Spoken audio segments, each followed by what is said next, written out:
કારાકોરમ શ્રેણી બાબતે કયું વિધાન ખોટું છે? નીચે પૈકી કયું વિધાન કારાકોરમ શ્રેણી બાબતે ખોટું છે? તમારે આન્સર આપવાનો છે કે શું તે એશિયાની કરોડરજ્જુ તરીકે ઓળખાય છે, એટલે કે બેકબોન ઓફ હાઈ એશિયા તરીકે ઓળખાય છે, તેનું પ્રાચીન નામ કૃષ્ણગિરી પર્વતમાળા છે, કે ભારતનું સૌથી ઊંચાઈએ આવેલું કેટુ જે આ શ્રેણીનો જ ભાગ ગણવામાં આવે છે? ચલો શું આવશે? ઓકે ઓકે ડન છે, ડન છે.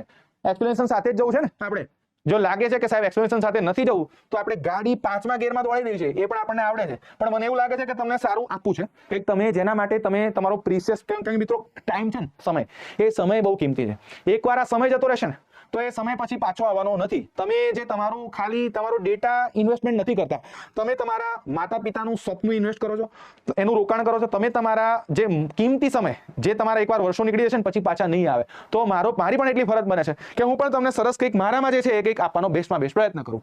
ચલો, બાકી હું કમેન્ટમાં જે છે આ તે એને હું જોતો નથી કે તે જમ્યું શું છે આ તે. બાકી હું એક જ કહીશ કે ખાલી જે મેઇન એક સરસ મજાનું છે કે ભાઈ ધંધીનો કરો, નહીતર પછી લોનો લઈને તૂટી જશે. હાલ મને એ જ આવડે છે, બાકી તો હાલ. ચાલો ચાલો ચાલો, શું આવશે? એક પણ નહીં. એટલે એનું કયું વિધાન ખોટું છે? તો એનો મતલબ કે મિત્રો અહીંયા બધા જ વિધાન કેવા છે? સાચા છે. બધા વિધાનો મિત્રો સાચા છે. વાત કરીએ મિત્રો કારાકોરમ શ્રેણીની, તો કારાકોરમ શ્રેણી છે જે વાત કરીએ આ બાજુથી શરૂ થશે, એટલે કે આમ તો ઓરિજિનલી છે કે આ બાજુ છે પામીની ગ્રંથિ છે ત્યાંથી શરૂ થશે.